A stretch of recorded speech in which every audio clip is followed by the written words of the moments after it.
Boa noite, o Primeiro Plano está no ar. Hoje eu recebo aqui para essa entrevista o Dr. Maurílio Pinto, um homem de experiência na polícia. Foram 47 anos de polícia, Dr. Maurílio. Boa noite. Boa noite. Exatamente, 47 anos ininterruptos, porque eu nunca tirei férias, nunca... Foi direto mesmo, sem tirar férias. Foi um casamento, né, doutor? Foi. Realmente eu sempre digo que em 1964 eu entrei para a polícia e me casei também. Foi 2 casamentos. Me casei e entrei para a polícia em 64. Então sua esposa divide o senhor com a polícia 50 anos. 50 anos. 50 anos.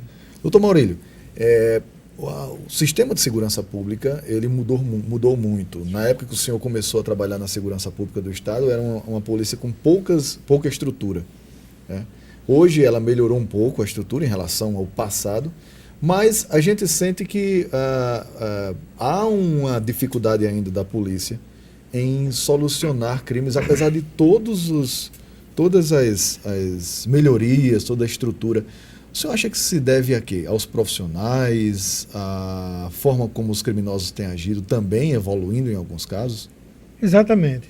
Tanto evolui as atividades criminosas como a polícia. A polícia também evolui e evoluiu bastante, mas infelizmente também temos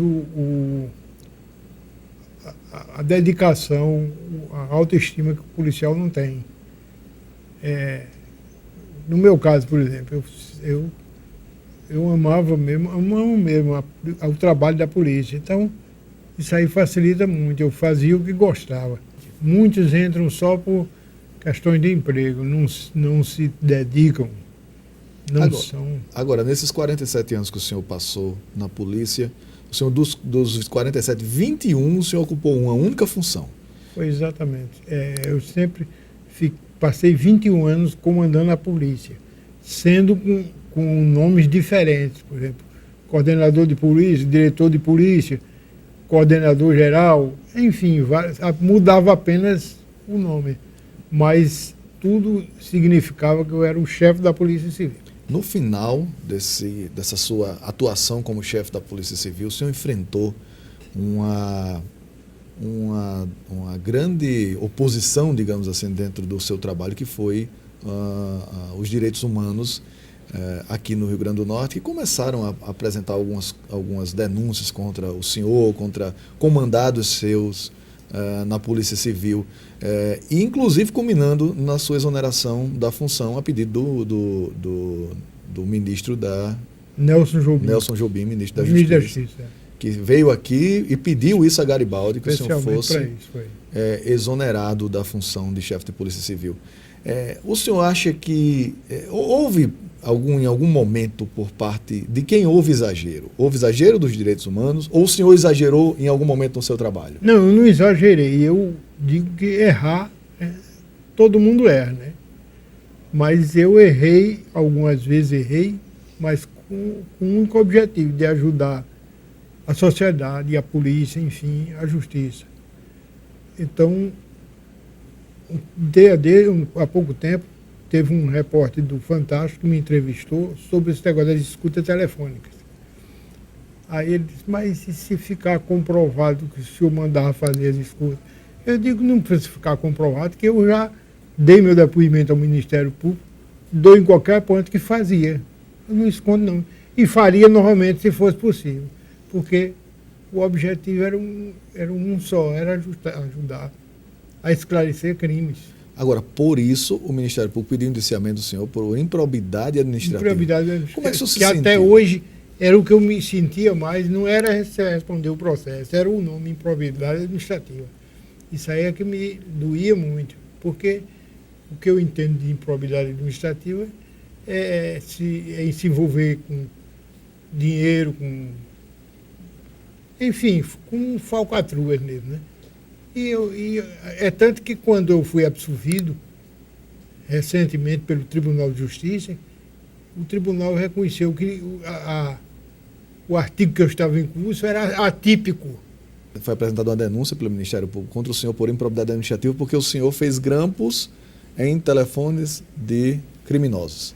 Exatamente. Porque alguns diziam que eu fiz grampos telefônicos de políticos, de deputados, dizendo, mas eu não fiz nenhum. Pode ter acontecido, repare bem, pode ter acontecido que naquelas escutas de bandido, alguns falassem em determinados políticos. Pode acontecer. Não que fosse grampeado, interceptado o telefone de algum político. Não foi de nenhum, foi dos bandidos. Agora, se os bandidos falavam em algum político, é problema deles. Os direitos humanos, né, nesse processo de tentar tirá-lo da Delegacia Geral de Polícia, do comando da Polícia Civil, criou, naquele momento, um apelido para o grupo que o senhor comandava, que eram os Meninos de Ouro, né, de Maurílio Pinto. Isso era bem claro, bem especificado. Tanto que o pessoal de Direitos Humanos, quando fez uma carta para o governador do estado do Meire, pedindo para que fosse caçada uma encomenda que me deram lá de xerife, que eu não fiz nada por merecer aquilo. Foi uma cortesia da polícia americana, porque eu não pratiquei nada que merecesse aquilo. Mas eles encaminharam ao governador do estado. Eu tenho essa carta e diziam que eu era envolvido em vários crimes aqui no Rio Grande do Norte, como era que eu recebia uma encomenda daquela, né? Mas o governador nem respondeu, não deu nenhuma... Esses Meninos de Ouro, doutor Maurílio, isso existia um grupo dentro da polícia? Existia um grupo, esse grupo que trabalhava diretamente comigo, era exatamente os que esclareciam os crimes mais difíceis de se esclarecer aqui, crimes de homicídio, morte de travestis. Isso aí é um fato também que eu queria ressaltar, que os direitos humanos sempre falam nisso, mas na minha época, foi a época que a gente esclareceu mais crimes envolvendo morte de travestis. Que a gente tinha dedicação para isso. O senhor se sente um defensor dos direitos humanos? Me sinto um defensor dos direitos humanos, isso aí eu não tenho dúvida. O senhor, doutor Maurílio, ordenou em algum momento que esses Meninos de Ouro matassem alguém? Nunca. O que eu dizia sempre, quando a gente fazia operações que muitas vezes eu participava diretamente, era que se houver qualquer reação por parte desses bandidos, a menção de que ia sacar uma arma é para atirar. E eu digo, é para atirar para matar. Eu digo, é atirar para matar, como é que eu justificava? Eu não estava fazendo apologia à morte de bandido, mas eu estava fazendo o quê? Que eu defendia sempre que os nossos policiais não são bem treinados como, vamos supor, nos Estados Unidos, que eu tive a oportunidade de assistir uma apresentação da SWAT lá em Orlando. Fiquei impressionado a quantidade de policiais dando aqueles tiros, todos eles acertavam o alvo. E só existia uma diferença, vamos dizer assim, para o que fosse mais, que saísse melhor. Era o que acertasse em menor espaço de tempo, né? Mas nenhum errava, não. Diferente. E de várias maneiras, atirava deitado, rolando, enfim, várias posições. E eu digo, nós, os policiais brasileiros, primeiro não treinam muito, porque não tem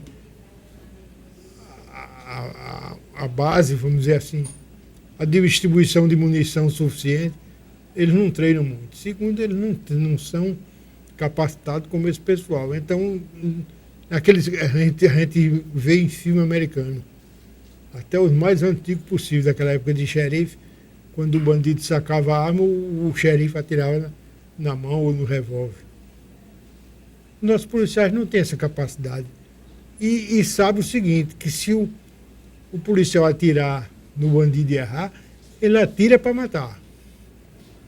Só atira para matar no policial. O senhor acredita naquela máxima de que bandido bom é bandido morto? O senhor responde já para mim. A gente vai fazer um pequeno intervalo.